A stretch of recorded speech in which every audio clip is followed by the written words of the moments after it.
La 55e session ordinaire des chefs d'État de la CEDEAO s'est refermée hier soir à Abuja avec l'élection de Mahamadou Issoufou à la tête de l'institution. Au cours de la rencontre, il a été question de la sécurité dans l'espace communautaire, notamment le souci d'apporter une réponse commune au terrorisme. Les chefs d'État à l'occasion ont également affirmé leur choix d'aller vers une monnaie unique. Les détails avec notre envoyé spécial Frédéric Etienne Bassenga.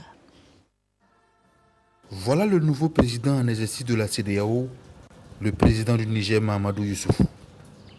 Il est désigné par ses pairs en remplacement du président nigérian, Mahamadou Buhari.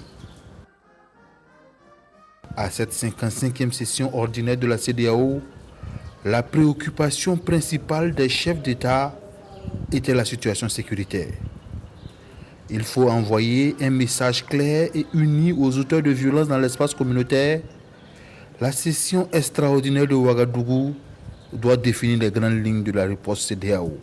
L'idée d'un sommet extraordinaire de la CEDEAO qui se pencherait donc sur la sécurité spécialement a été donc entérinée. Tous sont d'accord pour que ce sommet se déroule à Ouagadougou. Et donc le Burkina va prendre les dispositions de sorte à organiser ce sommet-là. Autre sujet abordé par les chefs d'État, la situation politique en Guinée-Bissau, mais surtout la monnaie de la CEDEAO. Et sur la question, Rochma Christian Kaboré et ses pairs réaffirment la nécessité d'aller vers une monnaie unique. La plupart des chefs d'État ont dit qu'il faut tout faire pour tenir donc, le calendrier de 2020.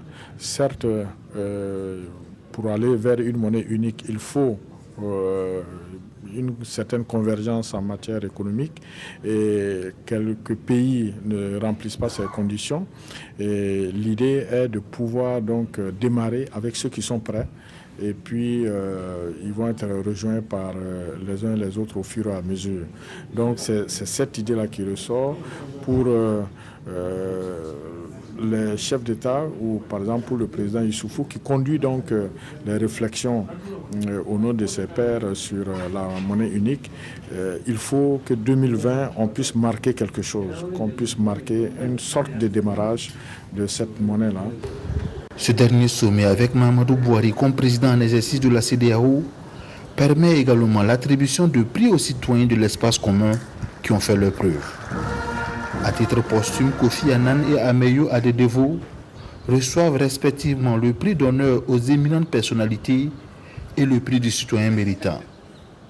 La Sénégalaise Germaine Akoni, elle reçoit le prix Arts et Lettres pour sa contribution au rayonnement de la culture de la CEDEAO.